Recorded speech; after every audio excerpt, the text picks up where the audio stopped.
Allahu Akbar, Allahu Akbar, Allahu Akbar. La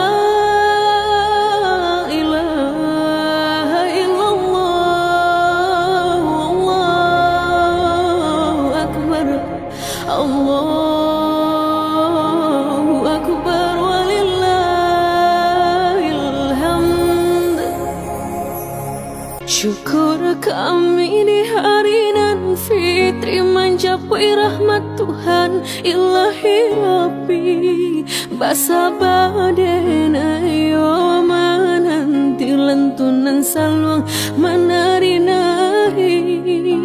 Basa badena yo mananti lentunan saluang menari-nari.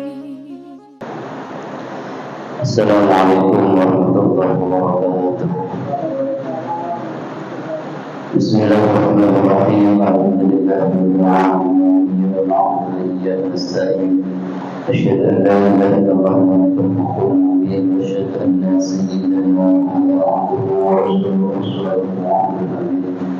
Allahumma shalli wa sallim wa barik ala sayyidina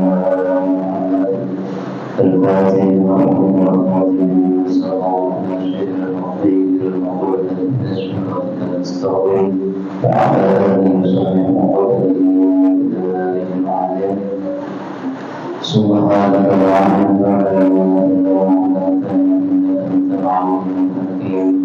رب اشرح لي صدري ويسر لي أمري واحلل عقدة من لساني يفقهوا قولي. أما بعد فإن saya melihatkan seorang nanti ibu dan maksudnya alhamdulillah bersyukur Allah Subhanahu wa taala yang telah memberikan yang sehat walafiat dan bersyukur kepada Allah Subhanahu wa taala. Moga-moga selalu dalam lindungan Allah Subhanahu wa taala. Ini yang menyebabkan Allah kita untuk Allah Subhanahu wa taala. Berikan kepada kita Allah SWT tentang kebaikannya Allah SWT menjadikan kita soleh-solehah taat kepada Allah, taat kepada Rasulnya, bakti untuk orang tuanya, mampu derajat kebermanfaatan dunia dan akhiratnya dan akhirat. Allahumma shalli ala Muhammad al-Hudaybiyah wa sallallahu alaihi wasallam sayyidina Maulana Muhammadin wa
يسلمون الله تعالى ونفعنا به وبأمره وعلينا وعلينا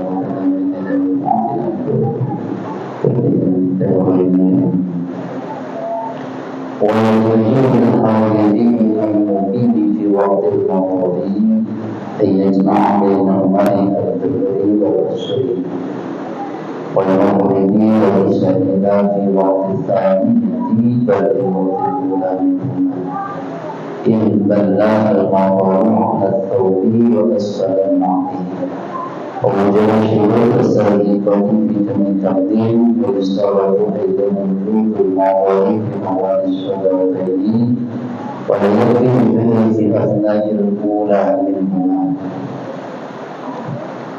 Melanjutkan daripada pasal atau pembahasan tentang menjamak sholat. Bahwasannya orang berpergian materi sebelumnya diperbolehkan untuk menjamak sholatnya, mengumpulkan sholatnya, baik jamak takdim maupun jamak takhir. Sholat zuhur dikerjakan di asar jamak takhir, maghrib dikerjakan di isya jamak takhir. Kalau asar dikerjakan di zuhur jamak takdim, isya dikerjakan di awal waktu, maghrib yang disebut jamak takdim. Itu orang yang bepergian. Ada orang yang tidak bepergian tetapi diperbolehkan menjamak sholatnya. Di antaranya diterangkan oleh usul dan diperbolehkan milik diri bagi orang yang hadir yang ada di rumah. Ayat ini orang yang mungkin, orang yang tidak dalam bepergian diperbolehkan di waktu mawari pada waktu hujan. Dalam kondisi terjadi hujan diperbolehkan bagi orang yang berada di rumah, orang yang mungkin ayat semua untuk menjamak mengumpulkan bainahuma antara dua sholat, yakni al-dhuhra wal asri, di antara sholat zuhur dan sholat asar, wal maghribi wal isya, dan sholat maghrib dan isya. Boleh menjamak orang yang berada di rumah dalam kondisi tatkala terjadi turun hujan, ya. Zuhur ya, dengan asar, maghrib dengan isya. Dan diperbolehkannya ini ya jamak takdim, bukan jamak takhir. Lalu di waktu tsaniyati, tidak di waktu yang kedua. Dan di waktu kedua, tetapi di waktu sholat yang pertama, yakni di waktu sholat zuhur atau di waktu sholat maghrib. Ya, artinya hanya jamak takdim. Ya. Al-Demikian indahlah jika basah, jika membasahi al-matur hujan tadi al-thawbi, ya, bagian atas pakaian, ya, jadi jika hujan tadi itu bisa membasahi pakaian yang digunakan seorang, wasfalani dan juga bagian bawahnya sandal. Jika itu masyhur syarat-syarat asal itu yang telah lewat pinjam takdimi dalam jamak takdim atau dalam masalah pembahasan jamak takdim. Jadi ketika terjadi hujan, ya, boleh bagi orang yang berada di rumah ini untuk melakukan jamak takdim. Asar dikerjakan di maghrib, isya dikerjakan di maghrib, ya. Jadi asar dikerjakan di zuhur, isya dikerjakan di maghrib. Diperbolehkannya di waktu yang pertama, tidak di waktu yang kedua. Bila mana hujan yang terjadi ini mampu membasahi daripada pakaian kita, ya, mampu membasahi pakaian kita, bahkan sampai kepada bagian bawah sandal kita yang basah karena hujan. Maka ini boleh seseorang itu menjamak sholatnya, ya. Walaupun kita itu dan juga dengan syarat-syarat yang ada pada jamak takdim. Jamak takdim syaratnya ada 3, ya. Niat melakukan jamak di waktu sholat yang pertama. Kemudian harus mualah, ya. harus mualah. Kalau jamak takdim setelah sholat zuhur selesai, maka tidak boleh ada pemisah yang panjang, kemudian sholat asar dikerjakan. Ya. Kemudian termasuk lagi syaratnya jamak takdim tidak boleh dibalik. Artinya waktu zuhur harus dikerjakan lebih awal sholat zuhurnya, baru sholat asar. Sholat maghrib baru sholat isya. Tidak boleh kalau jamak takdim asar dulu dikerjakan baru zuhurnya, tidak boleh. Nah ini harus ada syarat-syarat seperti ini juga ketika jamak terjadi hujan. Ya, jadi niatnya di sholat yang pertama, kemudian sholat yang memiliki waktu yang tepat tadi dikerjakan terlebih dahulu, baru sholat yang kedua. Kemudian mualah sambung menyambung, tidak ada pemisah yang panjang antara sholat yang pertama dengan sholat yang kedua. Ini syarat-syaratnya. Ya. Jadi itu kalau terjadi hujan. Ya. Kemudian disambung lagi dari sholat itu disyaratkan juga itu mengenai adanya hujan tadi di awal sholat ini, di awal daripada dua sholat. Walaupun tidak cukup dulu adanya hujan di di tengah-tengah sholat yang pertama minimal daripada dua sholat. Disyaratkan lagi hujan yang terjadi ya itu di awal daripada sholat yang pertama, tidak terjadi di tengah-tengah sholat yang pertama. Artinya sebelum melakukan sholat zuhur atau sebelum melakukan sholat asar atau maghrib ini sudah terjadi hujan, sudah terjadi hujan, ya, sudah terjadi hujan, ya. Walaupun itu di asal itu, kalau di tengah-tengah saja tidak boleh. Sudah melakukan sholat zuhur semuanya di tengah-tengahnya, ya, kemudian terjadi hujan, kemudian ada niatan untuk menjamakkan takdim, untuk menjamak sholat, maka tidak diperbolehkan. Ya harus di awal waktu, artinya sebelum takbiratul ihram sudah turun hujan, kemudian sama-sama niat untuk melakukan jamak antara sholat zuhur dengan sholat asar, maghrib dengan sholat isya. Hal ini terjadi ya ketika Rasulullah SAW melakukan hal ini. Sebagaimana hadis yang diriwayatkan yang oleh Ibnu Abbas radhiyallahu anhu, bahwasanya Rasulullah SAW menjalankan sholat waktu berada di Madinah ketika terjadi hujan ini. Ya. Asar dikerjakan di zuhur, isya dikerjakan di maghrib, pernah dikerjakan Rasulullah, pernah dikerjakan Rasulullah ketika beliau berada di Madinah. Ya.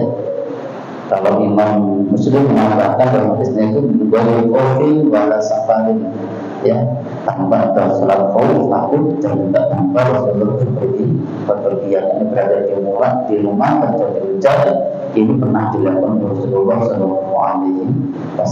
Syaratnya tadi hujannya ya, membasahi baju kita, kemudian kita sampai di bawah sandal. Kemudian hujan terjadi di waktu yang pertama, permulaan daripada sholat yang awal. Ini syaratnya. Terus terjadi juga syarat-syarat jamak takdim ada di sini. Ya. Wanita itu dan disyaratkan lagi, ada syarat yang berikutnya lagi, wujud dulu adanya hujan indah salami itu ketika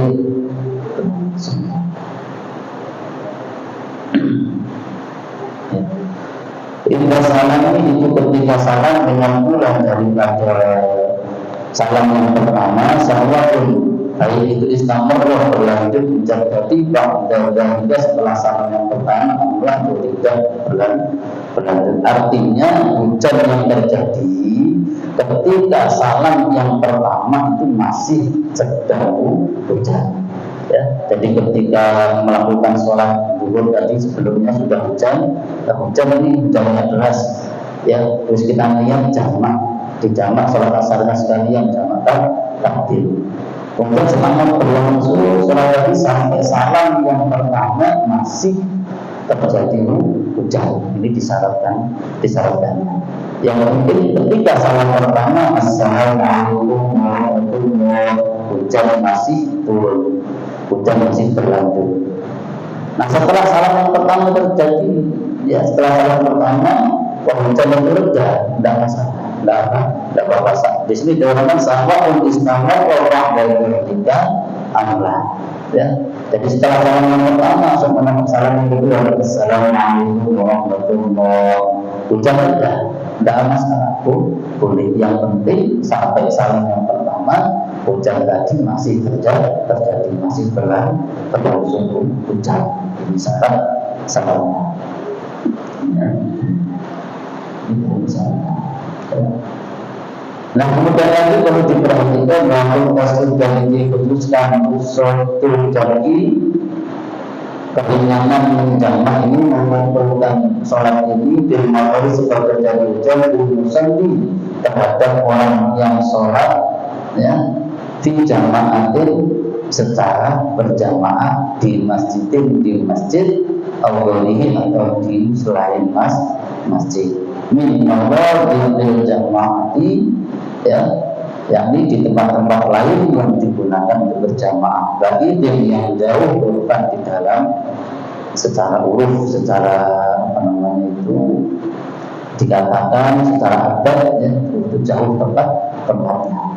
Jadi disarankan lagi, dikhususkan lagi boleh menjamak sholat ketika terjadi turun hujan ini bagi orang-orang yang melakukan sholatnya secara berjamaah.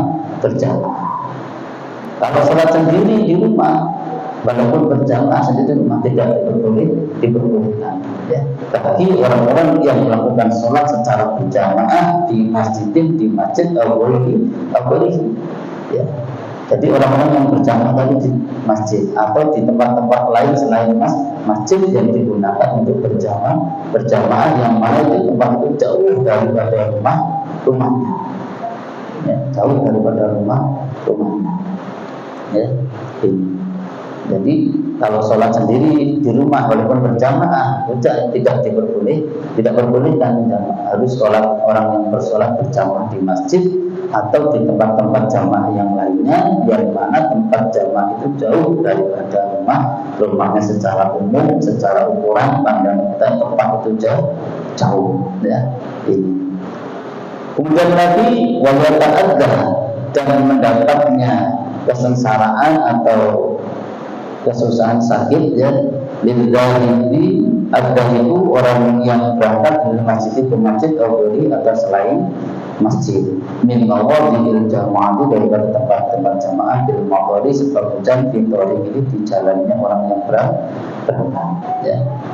Jadi disarankan lagi, diteruskan lagi bagi orang-orang yang juga ketika orangnya itu mau berangkat lagi atau dia pulang ke rumah ya dari masjid tadi, dari tempat-tempat jamaah tadi itu dia mendapatkan sebuah rasa sakit, merupakan sebuah kesengsaraan. Di sini diterangkan termasuk kesengsaraan itu ya disebabkan karena tidak bisa khusyuknya. Wujudul maqam wa masjid ayat semua. Ayat di ayat terhadap khusyukuhu aw amaluhu ya. Sekiranya ya orang mendapatkan kesengsaraan sakit ini sekiranya ketika dia melakukan sholat itu tadi khusyuannya bisa hilang atau tidak bisa sempurna ya, atau juga sakit secara badan fisiknya ya, sebagai hujan tadi maka diperbolehkan untuk menjamak sholat ya. Jadi sekali lagi yang diperbolehkan dikhususkan untuk orang-orang yang melakukan sholat berjamaah di masjid atau di tempat-tempat lain selain masjid yang digunakan berjamaah. Tempatnya harus jauh dari rumah dan juga adanya apa namanya itu kesakitan, rasa sakit, kesengsaraan bagi orang yang mau pergi ke masjid atau selain masjid daripada tempat-tempat berjamaah.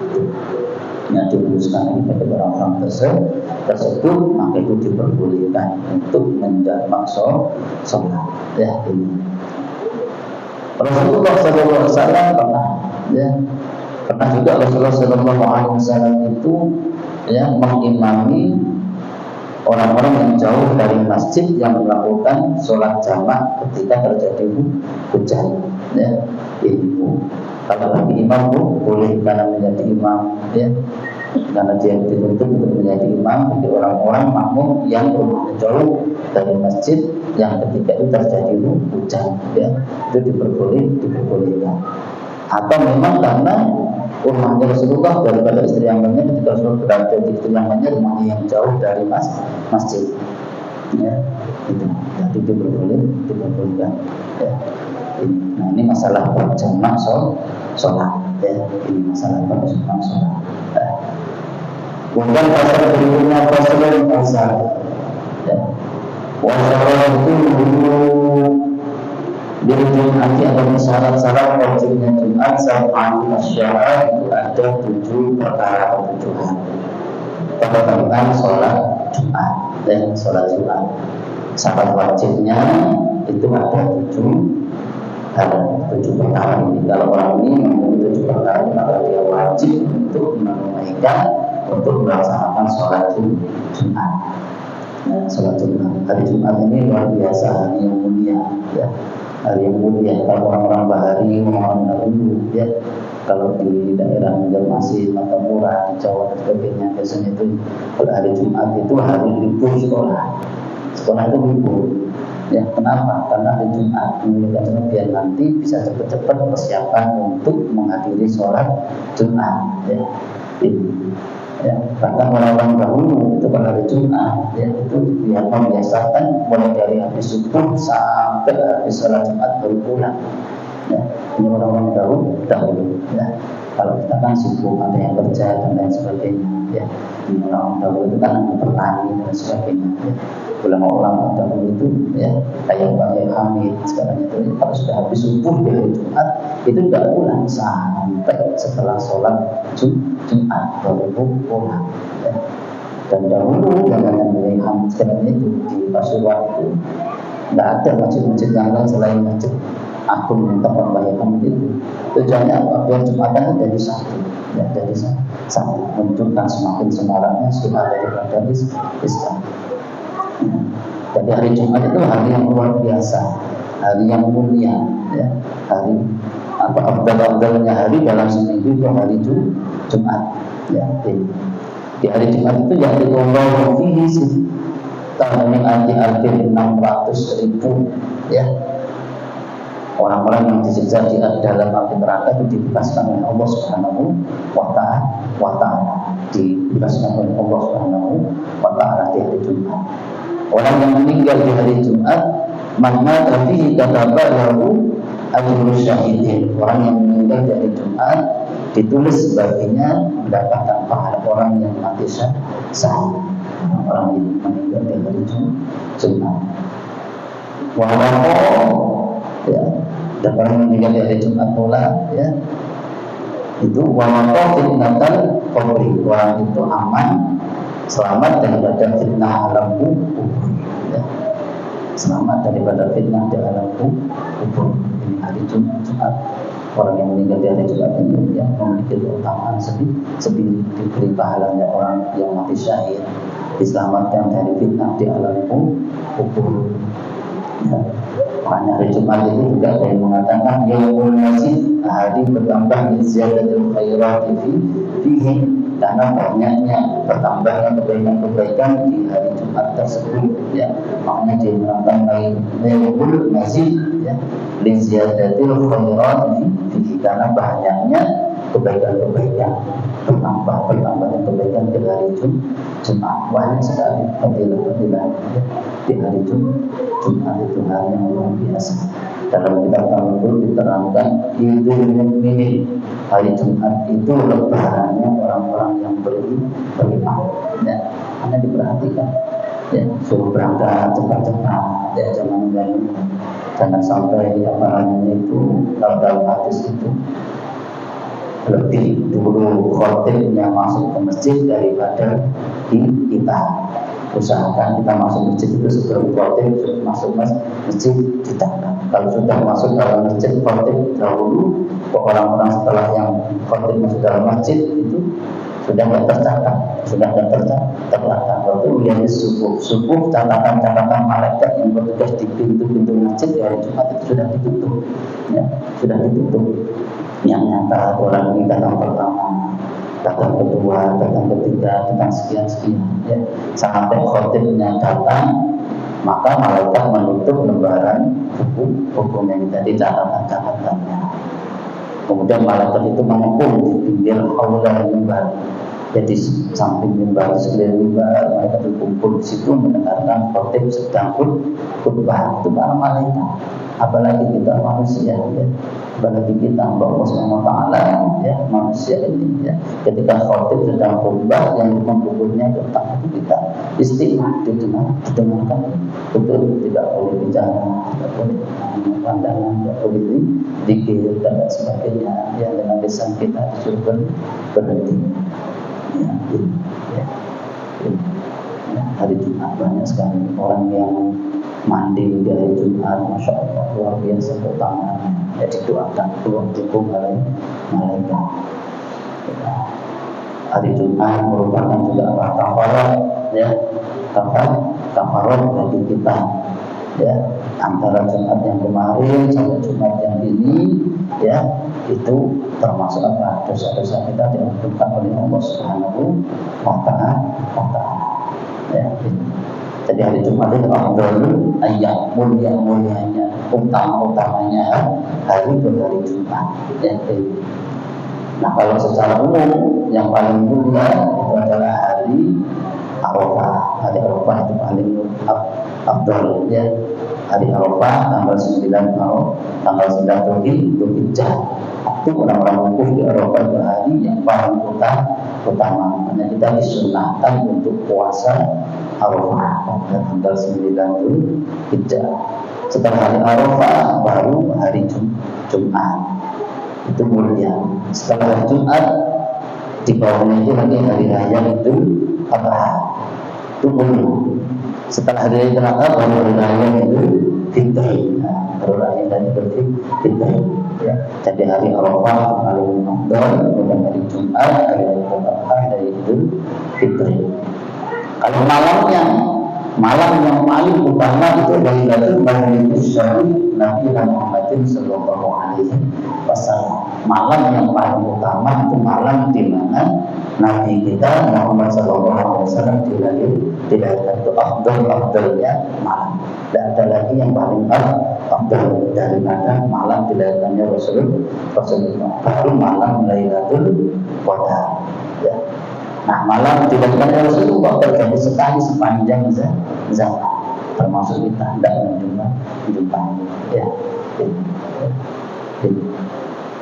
Tapi malam yang Qadar terjadi setiap 1 tahun sekali, yang terjadi, ya, di setiap bulan Ramadan. Nah, sekarang kita berada di bulan suci Ramadan. Malam Lailatul Qadar bisa juga turun mulai dari awal Ramadan bisa. Tidak hanya di 10 hari terakhir, tetapi lebih sering malam Lailatul Qadar yang disebut dengan Lailatul Qadar, malam kemuliaan itu turunnya Asyurul Awakhir di 10 hari terakhir, di hari-hari ganjil. Jadi yang lebih sering, makanya Rasulullah SAW di 10 hari terakhir meningkatkan tingkatnya, meningkatkan ibadahnya, mengajak istrinya dibangunkan untuk sholat malam. Begitu juga Rasulullah ketika di masjid, tidak izin sama istrinya ketika di masjid 10 hari terakhir. Nah, kalau kita biasanya puasanya kadang-kadang ada bilang antara ilmu sama Muhammadiyah, ya. Berarti setiap malam sebelum terakhir ya malam ganjil terus. Itu panggilannya, ya. Nah, jadi tidak usah dibikin berapa, yang bisa bikin situ, ya. Gitu. Siapa tahu pas siapa tahu yang yang benar tidak ngerti. Jadi setiap malam jadikan malam ganjil, berarti kalau terjadi perbedaan. Dan memang sewajarnya kita itu harus setiap malam, hanya di malam ganjil, setiap malam kita, ya, berusaha mendapatkan Lailatul Qadar. Malah orang yang mukmin, benar-benar mukmin, kata Sayyidina Umar, setiap malam harus mendapatkan Lailatul Qadar walaupun di bulan Ramadan. Kata Sayyidina Umar, orang mukmin kalau sholat jamaah Isya itu sudah seperti mendapatkan malam Lailatul Qadar. Ya, jadi makanya kita rugi kalau tidak sholat jamaah Isya, tidak sholat jamaah subuh, ya. Ini sampai sholat jamaah Isya itu sudah sama seperti mendapatkan Lailatul Qadar. Kata Sayyidina Umar. itu baru malam Jumat, ya, baru malam Jumat terlebihkan pertama jadi malam dilahirkannya Rasulullah, malam Lailatul Qadar, malam Jumat, baru malam Lailatul Isra, malam Isra nikahnya Rasulullah. Tapi itu indahnya bagi kita. Bagi Rasulullah malam yang paling mulia adalah malam Isra Mi'raj. Kenapa? Karena Rasulullah selesai bertemu langsung dengan Allah Subhanahu wa Ta'ala. Jadi kembali kepada Jumat. Jumat itu hari yang luar biasa. Ya, diusahakan kita berangkat cepat, ya, berangkat cepat. Sampai kata Rasulullah, orang yang masuk masjid pertama kali di hari Jumat seakan-akan orang itu seperti korban unta. Ya, karena merubah badan seperti korban unta kata Rasulullah Sallallahu Alaihi Wasallam. Yang jaga masjid aja belum tentu dapat. Kadang-kadang habis nyalakan speaker pulang dia. Kali-kali baru mau ya, kadang-kadang ya belum tentu ya. Ya. Dia niatnya nyalakan ke masjid dan mendatangi Jumat, tapi nyalakan speaker dulu pulang lagi. Jadi belum tentu juga dapat. Ya. Dan yang pertama, ya. Satu dua tiga pertama kali masuk ini seakan-akan korban tentang ya. Jadi hari Jumat itu perhatikan karena itu mukmin, hari lebarannya orang Islam, orang mukmin. Ya. Dan hari Jumat itu dikhususkan oleh Allah SWT untuk umatnya Rasulullah Sallallahu Alaihi Wasallam. Sampai makruh hukumnya orang itu bepergian hari Jumat setelah terbitnya fajar. Ya. Sampai Al-Quran berbicara ketika sudah selesai daripada pelaksanaan salat Jumat, barulah kamu bertebaran di muka bumi untuk mencari anugerah Allah Subhanahu wa Ta'ala. Dia dari segala berbagai syurul ardi yad'una min fadlillah. Baru selesai suruh bertebaran. Usahakan kalau Jumat kita isi karena di hari Jumat itu kenapa? Ada satu saat, ada satu waktu yang siapa berdoa dijawab oleh Allah Subhanahu wa Ta'ala. Ya. Jadi mulai dari fajar hari Jumat sampai pelaksanaan salat Jumat itu ada satu waktu ya yang mana waktu itu mustajab untuk berdoa. Karena orang-orang bahari, orang-orang dahulu benar-benar ya dikejar itu habis subuh, ada pulang terus ketika di masjid ya berdoa, banyak doa, banyak mengibadah Allah, banyak mendekatkan diri kepada Allah ya. Tujuannya apa? Termasuk agar mendapatkan daripada satu waktu itu yang sangat mustajab ya. Jadi Rasulullah wujud Jum'ati syar'atu asyaha, syarat wajibnya sholat Jumat ya, syarat wajibnya Jumatan itu ada itu yang pertama al-Islam, orang Islam, wal-wuluh dan balai ya, usia dewasa, bahasanya sudah lewat ya, Islam dan balai anak kita yang sudah haid, perempuan dirinya yang laki-laki sudah pernah nikah saat usianya sudah 15 tahun ya, itu sudah balai. Wal-aqlu dan orang yang berakal dan akalnya sehat, tidak sedang gangguan akalnya, tidak sedang gangguan jiwanya ya. Wahai syuruti dan syarat ini aidan di Jumat juga untuk selain hari Jumat dengan sholawati daripada sholat ya, wajibnya sholat termasuk ya Islam, balai, berakal. Nah, walaupun selain Jumat, sholat biasa, kalau sudah Islam, balik berakal, wajib untuk sholat. Ya, wajib sholat, wajib puasa. Wal-hurriyatu yang keempat, hurriyah merdeka. Tidak budak. Ya, kalau zaman dahulu ada perbudakan, sekarang tidak ada. Wajib orang-orang. Jadi kalau budak, kalau abad aman, tidak wajib untuk sholat Jumat, walaupun dia Islam. Ya, walaupun dia Islam karena statusnya sebagai budak, sama tuannya, majikannya itu kok ada usaha kamu Jumatan, kamu kerja aja, jaga itu kok, semuanya saya yang Jumatan, maka dia tidak Jumatan, dan memang tidak wajib, ya, tidak wajib, dan itu untuk wajib melakukan sholat Jumat bagi orang-orang yang merdeka. Wal-rukuniyatu yang kelima laki-laki Nah, yang wajib untuk melaksanakan sholat Jumat ini orang laki-laki yang pada sudah balik berakal, kemudian merdeka, ya, dan laki-laki. Perempuan kalau sholat Jumat bagaimana? Boleh tidak sah, ya sah saja, dan tidak usah mengulangi lagi sholat zuhur. Jumatannya sudah mengganti sholat zuhur bagi perempuan juga boleh. Ya. Wasihatu sehat, syarat yang keenam sehat, ya sehat. Ya, ini syarat yang keenam. Tidak sakit yang parah kalau dia berangkat untuk menunaikan sholat Jumat, walaupun orangnya sudah Islam, berakal sehat, ya, kemudian orangnya sudah balik merdeka, laki-laki kok dia tidak sehat, sakit, jikalau dia berangkat untuk menunaikan sholat Jumat menurut dokter, ya, tabib, kok tambah parah sakitnya, maka tidak usah sholat Jumat, tidak usah. Kalau istiqomah dia sudah rumah-rumah atau mungkin istiqomah yang dimaksud adalah orang yang tidak sedang bepergian, orang mungkin di suatu tempat itu yang mana tidak berpindah-pindah, ya, tidak berpindah-pindah lagi, ya, dia hanya keluar bekerja, nanti sore balik lagi dan sebagainya.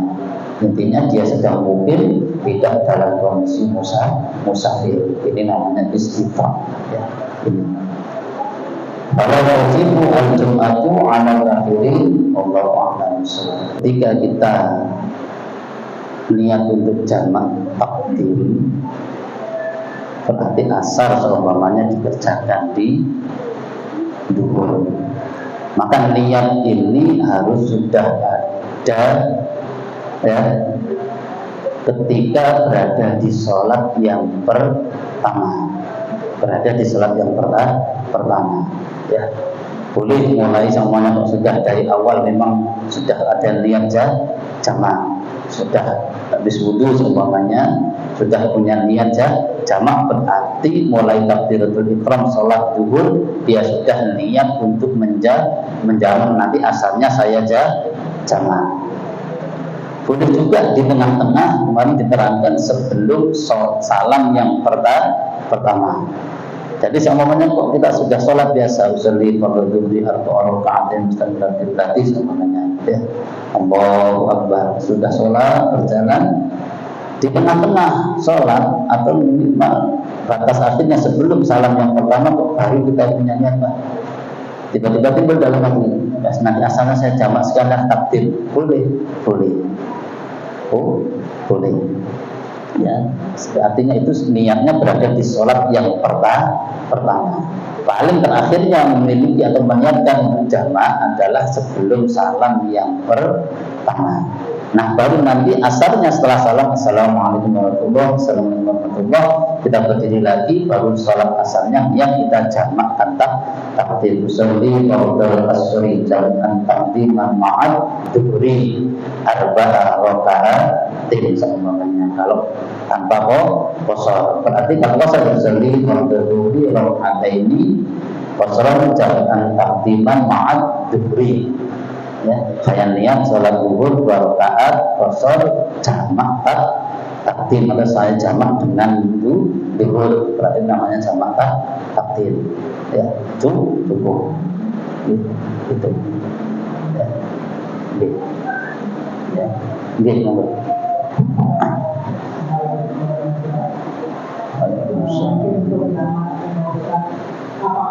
Di antara dua itu harus ada komannya di antara dua dan asal itu harus ada komannya. Nah, kemudian yang kedua, apakah posisi namun yang harus diubah yang untuk yang kedua ini, yang untuk asal ini. Ya, terima kasih, ya. Sekali lagi untuk adzan dan iqamah itu kan sunnah sholat, ya, sunnah sebelum melakukan sholat. Sekali lagi dari adzan dan iqamah itu hukumnya sunnah. Berarti kalau sunnah bukan sebuah keharusan, ya. Nah, Jadi tetap artinya ketika mau berdiri lagi sholat asar ya yang dijamak takdim tadi, apakah kita disunahkan juga untuk qomat? Disunahkan untuk iqamah. Ya, disunahkan itu iqamah. Kan iqamah itu kan cepat, enggak lama. Ya. Jadi jadi tetap iqamah untuk berdiri lagi sholat yang kedua yang dijamak takdim. Nah, untuk iqamah itu tidak termasuk pemisah yang panjang. Ya, ini jadi disunahkan untuk iqamah. Jadi ketika selesai sholat zuhur mau lagi jamak sholat asarnya atau mau lagi sholat isyaknya, maka diperbolehkan atau tetap disunahkan untuk melakukan iqamah. Itu walaupun sholatnya jamak. Posisi makmum tidak usah berubah. Tidak apa-apa. Tidak usah berubah. Ya. Posisi makmum tidak berubah, tidak bertukar-tukaran, ya, tidak bertukar-tukaran. Ada biasanya ya orang sholat kemudian setelah sholat sunnah ba'diyah baru dia bertukaran tempat, ya, bertukaran tempat. Karena memang kalau untuk sholat sunnah, ya, itu kita disunnah. Karena artinya makruh untuk melakukan sholat sunnah di tempat yang kita gunakan untuk sholat fardu wajib tadi. Kenapa kok dimakruhkan? Karena kalau sholat sunnah itu disuruh tempat-tempat yang berbeda. Kenapa? Untuk menjadi saksi. Nah, karena nanti tempat ini termasuk yang menjadi saksi itu kan ada 6 ya. Yang menjadi saksi kita beribadah nanti termasuk di tempat yang kita gunakan sholat itu akan hadir menjadi saksi. Sehingga ketika kita sholat sunnah itu dianjurkan untuk mencari tempat lain selain yang tadi kita berdiri sholat fardu. Ini. Nah, itu jamaah tidak usah berbeda, tetap saja. Gitu. Kalau ngajak boleh, ya boleh.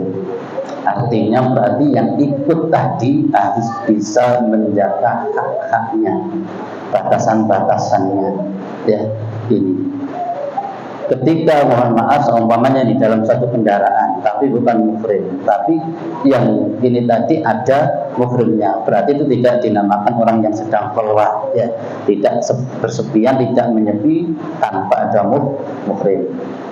Itu kan ada muhalilnya, tidak ada muhalilnya. Tapi orang yang tidak muhrim tadi yang ikut harus bisa menjaga haknya. Artinya ketika itu memandang lawan jenis umpamanya, ya, lawan jenis berarti itu kan sudah ya harus diakui ya, kalau itu memang berdosa. Ketika melihat aurat yang lain berarti dia berdosa, seperti itu ya. Kemudian karena memang itu kita tidak ajak tapi dia ikut dan kita menerima, ya, berarti kan kita terima kalau dia ikut. Seumpamanya saya mau ikut ziarah sama keluarga Pian. Oh, tidak usah, saya ikut keluarga aja. Berarti kan kita tidak izini.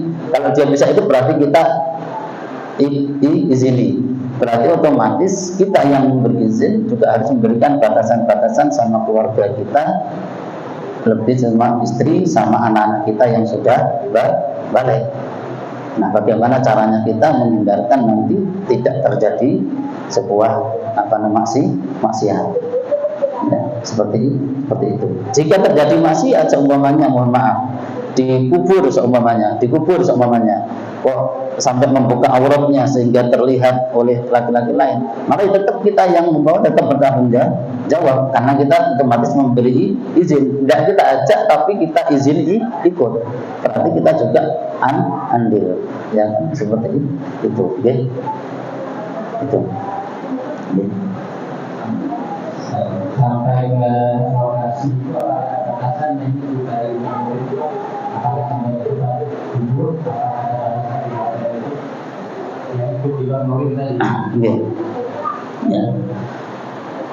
Jadi yang di luar muhrim, ya, kalau boleh, istilahnya sampai ke kubur itu juga boleh, tidak apa-apa, ya tidak apa-apa.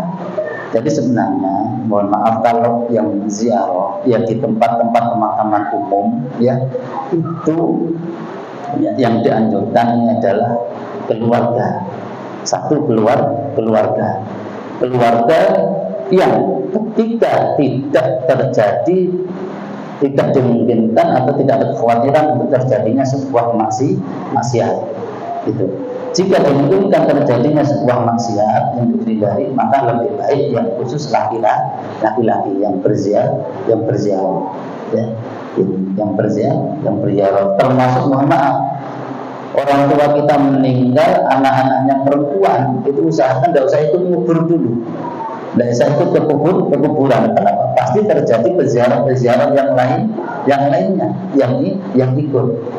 Ketika terjadi ikut nanti sama anaknya, kemudian dia sampai membuka auratnya seumpamanya, mohon maaf, ini yang diadab lebih dahulu. Ini adalah si mayit yang berada di alam kubur.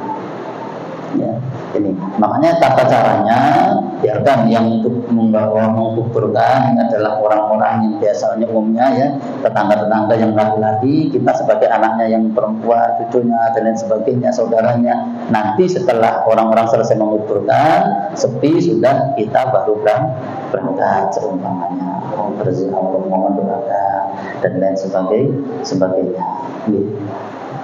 Ya, jadi alangkah baiknya memang ya. Begitu pula sama ketika kita ziarah, yang dianjurkan untuk berziarah disunahkan kan ke orang-orang yang soleh, ke orang-orang yang alim, termasuk kuburan para nabi. Itu pun sama, usahakan jangan ikhtilat campur laki-laki dan perempuan yang lainnya. Ya, sekiranya nanti menimbulkan fitnah, menimbulkan maksiat ya itu. Nih, tapi umumnya ya sekarang ya suakur, tidak peduli gitu. Ya, ini gitu. Terima kasih dari ini saya kita lanjutkan doa. Bismillahirrahmanirrahim. Alhamdulillahirabbil alamin. Allahumma tarshidi ya rabbana tanzilni jalani wa jalani wa amsaltai wa sanjidna Muhammadin wa dzati wa sifatu wa nabiyyin wa hidal mursalin min barakatihi wa qawlina wa tayyibin Allahumma inna bi wajhika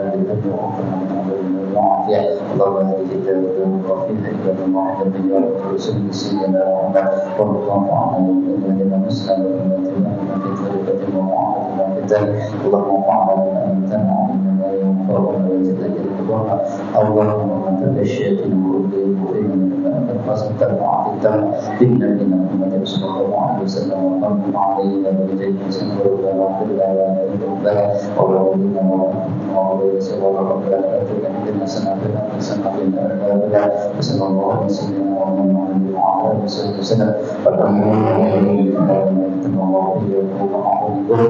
Assalamualaikum warahmatullahi wabarakatuh.